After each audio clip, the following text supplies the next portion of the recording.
Tell me about how you got to the title for First Steps. Oh, well, it has several meanings, and I can't really give them away right now. But obviously, we're set in the 60s, and we're dealing with space race stuff, and so part of it is traveling to space and Neil Armstrong, yeah.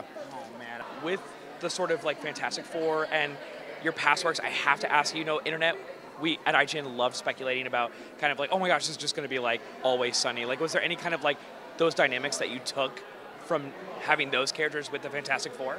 I mean, I love working on It's Always Sunny, and there's tremendous chemistry with them. It's a very different tone. It's a very different world. They're not as big. Yes, but we have some family aspects there, and what makes It's Always Sunny work is chemistry, and the same thing with this. What's like the #1 thing you can't wait to share with the world?